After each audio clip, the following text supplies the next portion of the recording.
ঐতিহাসিক স্বদেশ প্রত্যাবর্তন উপলক্ষে হাজারো মানুষ, লাখো মানুষ সেখানে উপস্থিত হয়েছেন। শুধুমাত্র বিএনপির নেতাকর্মীরা না, আমরা সেখানে দেখেছি সাধারণ অনেক মানুষ সেখানে জড়ো হয়েছেন শুধুমাত্র এক নজর বিএনপির ভারপ্রাপ্ত চেয়ারম্যান জনাব তারেক রহমান তাকে দেখার জন্য। সেখানে অপেক্ষা করছেন বিভিন্ন রাজনৈতিক দলের নেতৃবৃন্দ। আমরা দেখেছি শুধুমাত্র বিএনপির নেতৃবৃন্দ নয়, বাংলাদেশের বিভিন্ন রাজনৈতিক দলের নেতৃবৃন্দ তার এই ঐতিহাসিক স্বদেশ প্রত্যাবর্তন দিবস উপলক্ষে যে আয়োজন করা হয়েছে সেই আয়োজনে তারা অংশ নিতে উপস্থিত হয়েছেন। লাখো জনতা আমরা দেখেছি, এখনো দেখতে পাচ্ছি রাস্তার দুধারে তারা দাঁড়িয়ে আছেন শুধুমাত্র এক নজর বিএনপির ভারপ্রাপ্ত চেয়ারম্যান জনাব তারেক রহমান তাকে দেখার জন্য। বিভিন্ন প্ল্যাকার্ড, বিভিন্ন ফেস্টুন হাতে তারা দাঁড়িয়ে আছেন অভিবাদন জানানোর জন্য, স্বাগত জানানোর জন্য। দীর্ঘ 17 বছরের অবসান ঘটিয়ে তিনি পা রাখলেন। বিএনপির ভারপ্রাপ্ত চেয়ারম্যান জনাব তারেক রহমান তিনি বাংলাদেশের মাটিতে পা রেখেছেন। তাকে মানুষ অভিবাদন জানাচ্ছেন, তাকে তৃণমূলের মানুষ অভিবাদন জানাচ্ছেন, তাকে গ্রহণ করছেন, সাদরে গ্রহণ করছেন, সেটি আমরা সরাসরি দেখতে পাচ্ছি। এবং তিনি এই তৃণমূলের মানুষের জন্য দেখা করে তিনি এই তৃণমূলের মানুষের জন্য, তৃণমূলের নেতাকর্মীদের জন্য একেবারে মাঠের রাজনীতিবিদ যারা রয়েছেন তাদেরকে দিক নির্দেশনামূলক তিনি বক্তব্য দিবেন। এর আগেও আমরা দেখেছি বিভিন্ন সভা সমাবেশে তিনি ভার্চুয়ালি যুক্ত হয়ে তাদেরকে দিক নির্দেশনামূলক বক্তব্য দিয়েছেন। এবং সেই বক্তব্য অনুযায়ী বিএনপি এবং বিএনপির অঙ্গ ও সহযোগী সংগঠনের নেতাকর্মী যারা রয়েছেন তারা আসলে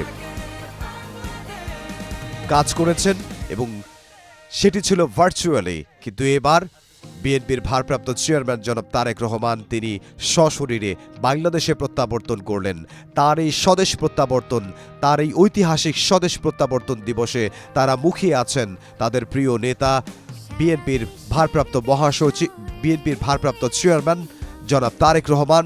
তিনি কি নির্দেশনা দেন, তিনি কি কথা বলেন, তার জন্য অপেক্ষা করছেন বিএনপির অঙ্গ সহযোগী সংগঠনের তৃণমূলের নেতাকর্মীরা, অপেক্ষা করছেন বিভিন্ন রাজনৈতিক দলের নেতাকর্মীরা। কারণ আমরা জানি আগামী ফেব্রুয়ারির 12 তারিখে ত্রয়োদশ জাতীয় সংসদ নির্বাচন অনুষ্ঠান হওয়ার কথা রয়েছে এবং এই নির্বাচনে তিনি অংশগ্রহণ করবেন।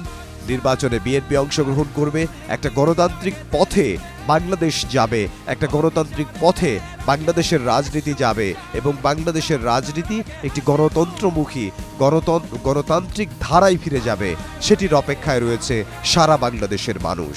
বিএনপি যেহেতু বাংলাদেশের একটি বৃহৎ রাজনৈতিক দল, এই রাজনৈতিক দলের যিনি কাণ্ডারি বিএনপির ভারপ্রাপ্ত চেয়ারম্যান জনাব তারেক রহমান, তিনি আসলে বাংলাদেশে প্রত্যাবর্তন করেছেন এবং তিনি নেতাকর্মীদেরকে উদ্বুদ্ধ করার জন্য দিক নির্দেশনামূলক যে বক্তব্য দেবেন, তিনি তাকে অভিবাদন জানানোর জন্য যে লাখো জনতা এখানে এসে উপস্থিত হয়েছেন, সেই লাখো জনতা অভিবাদনের জবাবে বিএনপির ভারপ্রাপ্ত চেয়ারম্যান কি বক্তব্য রাখেন তার অপেক্ষায় রাত থেকে তারা অপেক্ষমান। আমরা দেখেছি একেবারে রাত থেকে এখন পর্যন্ত অনেক মানুষ যেখানে তার এই স্বদেশ প্রত্যাবর্তনের জন্য তাকে যে সংবর্ধনা দেয়া হবে, তাকে যে অভিবাদন জানানো হবে, তার জন্য একটি অস্থায়ী মঞ্চ তৈরি করা হয়েছে। সেই মঞ্চের দিকে এগিয়ে যাচ্ছে বিএনপির ভারপ্রাপ্ত চেয়ারম্যান জনাব তারেক রহমানের গাড়িবহর।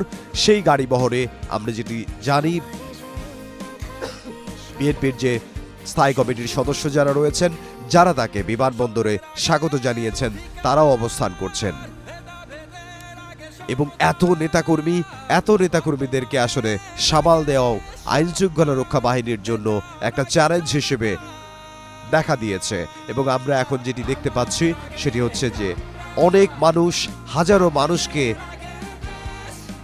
হাজারো মানুষকে আসলে সামাল দিতে বেগ পেতে হচ্ছে আইন শৃঙ্খলা রক্ষা বাহিনীর সদস্যদেরকে।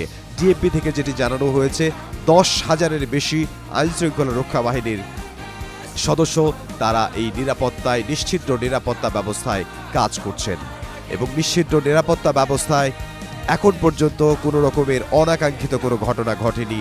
এবং বিএনপির ভারপ্রাপ্ত চেয়ারম্যান জনাব তারেক রহমান তার যে নিরাপত্তা, তিনি যে দেশে ফিরলেন দীর্ঘ 17 বছর পর, এরপর তার নিরাপত্তার জন্য নিরাপত্তা বিশ্লেষকরা বিভিন্ন গণমাধ্যমে আমরা দেখেছি তারা বলেছেন যে এসএসএফ এর সদস্য এসএসএফ নিয়োগ করা যায় কিনা, অথবা পুলিশের একটা বহর এবং দলীয়ভাবে কোনো টিম যদি কাজ করে সেটা তার নিরাপত্তা ব্যবস্থায় করা অত্যন্ত জরুরি।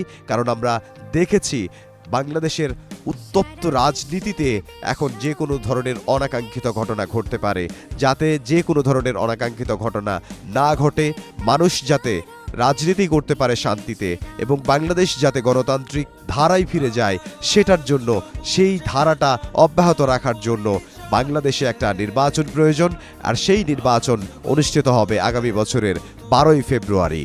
ঐতিহাসিক দিনের যে সাক্ষী, এই ঐতিহাসিক সাক্ষী হওয়ার জন্য বাংলাদেশের আপামর জনতা, বিএনপির কর্মী, বিএনপির বিভিন্ন সহযোগী সংগঠনের নেতাকর্মীরা তারা উপস্থিত হয়েছেন জুলাই 36 এক্সপ্রেসওয়েতে, যেখানে এই বিএনপির ভারপ্রাপ্ত চেয়ারম্যান জনাব তারেক রহমান তার যে ঐতিহাসিক স্বদেশ প্রত্যাবর্তন, এই স্বদেশ প্রত্যাবর্তন উপলক্ষে যেই আয়োজন করা হয়েছে সেই আয়োজনের অংশ হতে, সেই ঐতিহাসিক ক্ষণের অংশ হতে আমরা বিএনপির ভারপ্রাপ্ত চেয়ারম্যান জনাব তারেক রহমান তিনি যে তার গাড়িবহর যে 36 জুলাই 36 এক্সপ্রেসওয়ের দিকে যাচ্ছে সেটি আমরা সরাসরি দেখাচ্ছি। এবং দুধারে যে রাস্তার দুধারে আমরা দেখতে পাচ্ছি অসংখ্য হাজারো মানুষ সেখানে অপেক্ষা করছেন এবং বিএনপির ভারপ্রাপ্ত চেয়ারম্যান জনাব তারেক রহমান হাত নেড়ে নেড়ে সবার অভিবাদনের জবাব দিচ্ছেন।